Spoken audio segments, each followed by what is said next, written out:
Hey guys, how's it going? Hope you are doing well. We are back in Minecraft, and today I've got some really cool little building tricks to show you. So, Minecraft in many ways is quite slow. Specifically, if you're ever trying to build something, you have to do it block by block, and that can take quite a while to do. You can actually speed your building up in-game with some cool little tricks. And here's some of them. So this first trick is super duper handy because it involves cloning.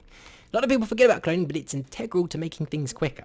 So, let's say you've actually built something that you need to do again and again and again. For example, I've built this pillar right here and I want to place a couple more down. Doing that by hand would take a while, but this method will actually make it drastically faster. So what you want to do first is you want to grab the coordinates of whatever you want to copy, like so. And what you want to do is once you've got those coordinates, you want to copy those, come down here, and you want to place down a command block. And this is very important. Go into the command block first and change needs redstone to always active, then click done, then go back in and paste the command.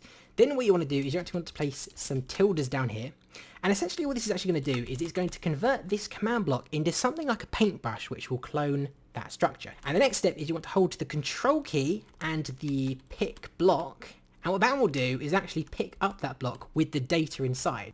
So when I actually place this down, this will also actually place down the pillars like so, and we can just come around here and place these down to our heart's content. So instead of taking, that could take maybe 5 minutes or something, this only takes a couple seconds to place down all of these pillars.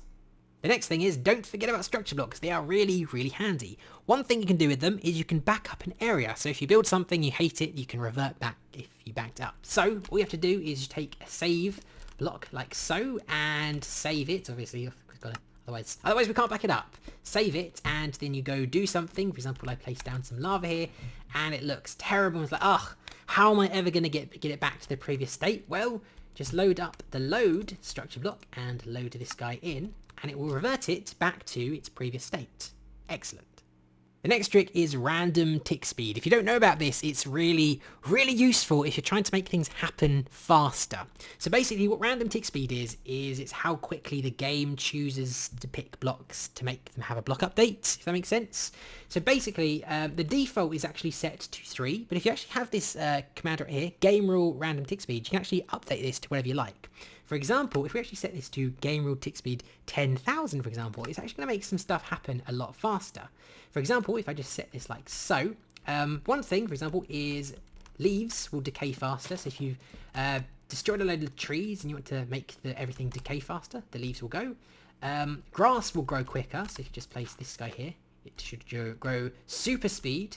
And a really, really useful one is, these big horrible lava pillars you can sometimes get when you make a mistake? Well, those take ages to clear, but if you've got random tick speed set to a very high number, it'll actually clear very, very quickly. So that's excellent. Very helpful for clearing up messes and stuff.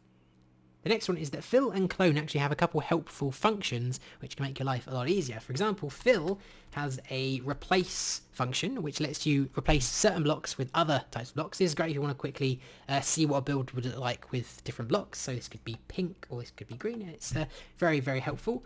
Clone also actually has a move function which basically lets you move a structure to a different location, like so. So that's actually very handy if you've put something in the wrong place and you don't have to keep doing it again. Another handy trick is if you want to rapidly paint stuff from a long range, you can actually use projectiles, for example snowballs and arrows, to do just that. For example, if you want to change this river to an ice river, we can use these snowballs to quickly convert all of that to ice. So that's very, very simple. It's just basically one command in this instance. We're just basically executing off a snowball type entity, and we're just filling stuff around it with packed ice, replacing water. A quick extension to that, if you actually want your projectiles to travel in a straight line rather than an arc, you can easily do that by just basically entity dataing the projectile to no gravity 1. This will do is it will just travel in a straight line instead of an arc, which is actually kind of handy in some situations. Right, so this next trick is really, really cool. So building circles in Minecraft is kind of a pain, isn't it? But what if I told you that Minecraft actually had a built-in circle generator? Yeah, it really does. So this trick was actually discovered by GamerGuppy and On Nowhere. You should go check out the video on this because it's actually very, very neat. But basically, it lets you build circles. So let me show you. If we spawn this guy in, this is what we get. And this is how the trick works. So basically, this takes advantage of a little quirk with how boats can actually hold 2 passengers. So basically, if you actually have a boat with 2 passengers, one of the passengers actually is offset a little bit. So basically what you can do is if you actually have a boat with 2 passengers and that one of those passengers has another passenger that's a boat, and that passenger has a passenger with another passenger, etc., you can actually create this kind of this offset with boats. And it kind of acts kind of like a compass, so like a not like a directional compass, but like a mathematical compass. So basically, it lets you draw circles. So let me just show you this because it's really neat. If I turn this guy on, you actually rotate all of them. It will draw the circle. How cool is that? How cool is that?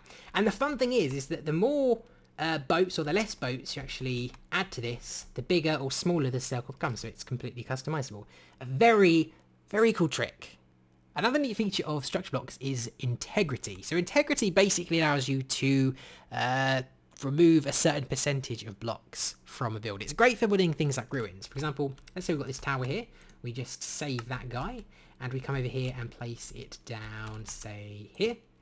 If we actually load this up and change the integrity to, let's say 0.8, like so, and we load it, you can see that there's actually a couple of blocks missing. Well, fair few blocks, well 20% of the blocks missing from the original build. So yeah, great for building things that are supposed to look a little bit dilapidated. So yet another cool feature of structure blocks is of course the structure void, and using structure voids you can actually create your own custom brushes or your own chisel, if you will.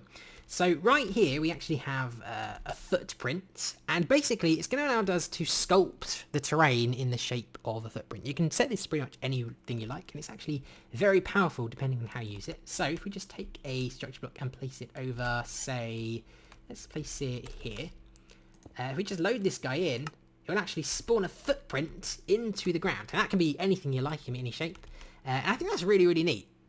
So lastly, something extra cool. Sometimes you want to fill in a space that is not a cuboid, and that can take quite some time. But here is a very small trick to fill in a space that is very irregular. So all you want to do is you want to place down a bucket of water, like so, in your area. And what we're going to do is we're actually going to set the random tick speed to 10,000 yet again. And that will speed the whole process of what I'm about to do up.